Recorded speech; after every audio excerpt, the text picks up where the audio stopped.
50 साल पहले इंसान ने पहली बार चांद पर कदम रखा था। एक ऐसा पल जिसने पूरी दुनिया को बदल कर रख दिया। और आज हम फिर से मून पर वापस जाने की पूरी तैयारी कर रहे हैं। लेकिन सच बताऊं तो आज का ये पूरा नज़ारा सिर्फ किसी एक एजेंसी की कहानी नहीं है। दुनिया की दो सबसे बड़ी स्पेस एजेंसीज, अमेरिका की नासा और भारत का इसरो, इस नए ग्लोबल स्पेस इकोसिस्टम में एक दूसरे के सामने खड़ी हैं।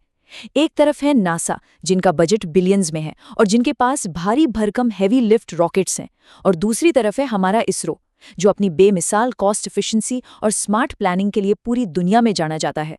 तो आखिर कौन है सबसे पावरफुल? एक एरोस्पेस एनालिस्ट के नजरिए से अगर देखें तो ये सिर्फ एक साधारण कंपटीशन नहीं है, बल्कि एक बेहद रणनीतिक और ग्लोबल मूवमेंट है। चलिए आज के इस खास विश्लेषण में इस पूरी स्पेस रेस को डिकोड करते हैं। 50+, 50 से भी ज्यादा। सुनने में शायद ये सिर्फ एक नंबर लगे, लेकिन जरा सोचिए, 50 साल से भी ज्यादा का समय बीत चुका है जब इंसान आखिरी बार लो अर्थ ऑर्बिट यानी एलईओ के बाहर गया था। ये फैक्ट तुरंत दिमाग में एक बहुत बड़ा सवाल पैदा करता है। आखिर ऐसा क्या हुआ कि इतने सालों तक दुनिया भर की स्पेस एजेंसीज एकदम शांत रहीं, और अब अचानक से चांद पर वापस जाने की इतनी जल्दी क्यों मच गई है? तो चलिए बिना देरी किए आज के इस विश्लेषण का पूरा रोड मैप समझ लेते हैं।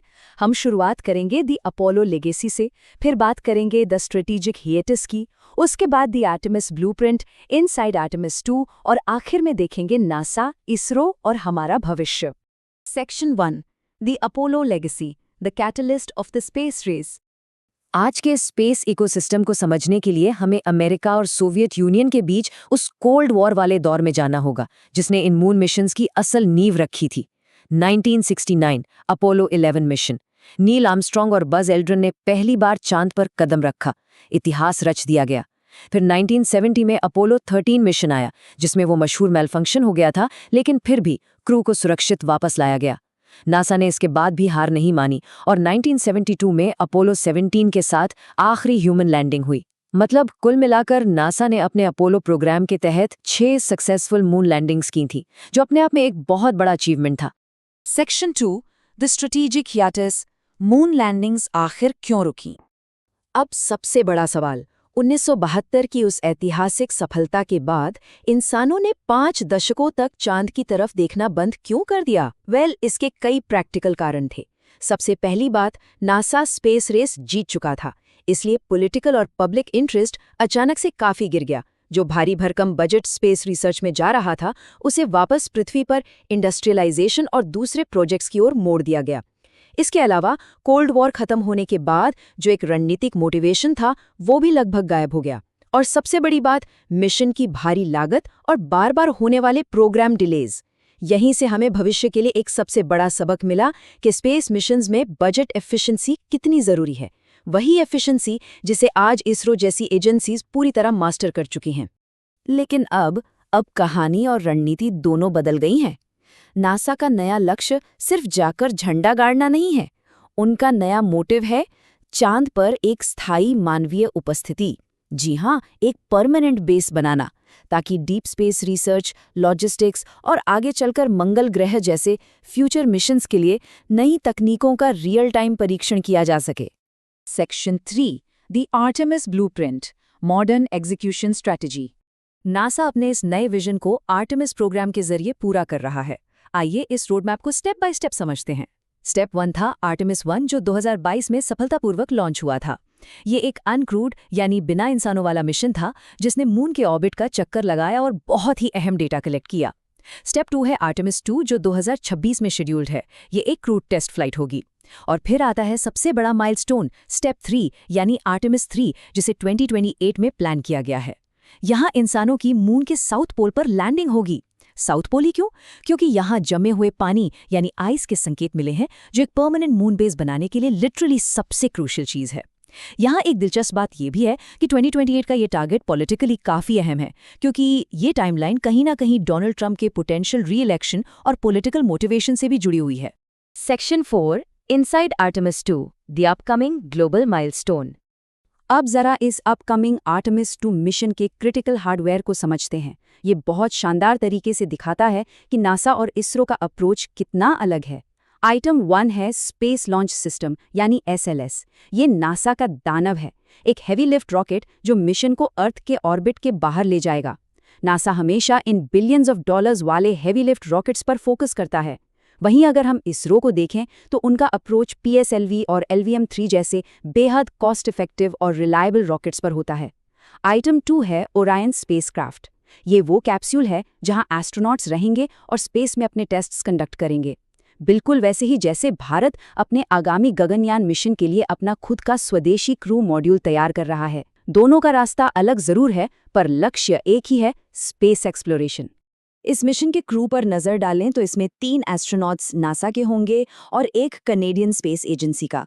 और ये फैक्ट इस बात को बेहतरीन तरीके से हाईलाइट करता है कि स्पेस एक्सप्लोरेशन का ये नया दौर अब किसी एक देश की मोनोपोली नहीं है।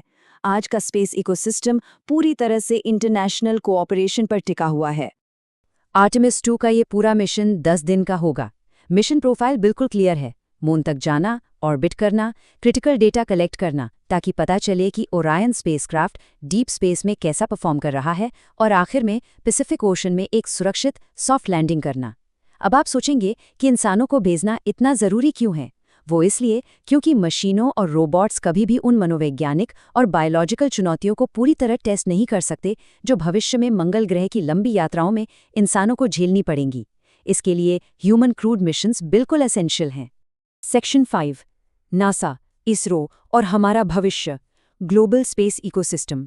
जब हम ग्लोबल स्पेस इकोसिस्टम की बात करते हैं तो उसका सबसे परफेक्ट और पावरफुल उदाहरण है निसार, यानी NASA ISRO synthetic aperture radar. ये एक जॉइंट अर्थ ऑब्जर्विंग मिशन है जिसे पृथ्वी की जियोलॉजिकल और जियोमॉर्फिक एक्टिविटीज की डीप रिमोट सेंसिंग के लिए डिजाइन किया गया है।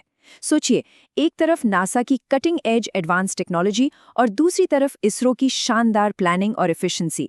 इन दोनों का ये कोलैबोरेशन पूरी दुनिया को क्लाइमेट चेंज और प्राकृतिक आपदाओं से निपटने के लिए बेहद क्रूशल डेटा देगा। ये मिशन साफ तौर पर साबित करता है कि मॉडर्न स्पेस एक्सप्लोरेशन अब सिर्फ कंपटीशन नहीं है, बल्कि एक दूसरे के साथ मिलकर आगे बढ़ने का नाम है। अगर हम भविष्य के इन ऐतिहासिक माइलस्टोन्स पर नजर डालें तो स्पेस रेस का कैलेंडर काफी पैक्ड है। 2026 में अमेरिका और कनाडा का आर्टेमिस 2 क्रूड टेस्ट, 2028 में आर्टेमिस 3 लूनार लैंडिंग। लेकिन एशियन स्पेस एजेंसीज भी अब इस रेस में किसी से पीछे नहीं है।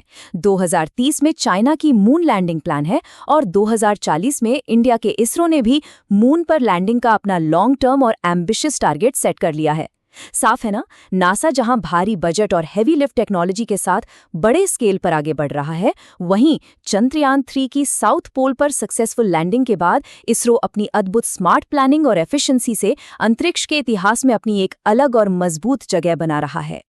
तो इस पूरे विश्लेषण के अंत में एक बहुत ही दिलचस्प सवाल उठता है।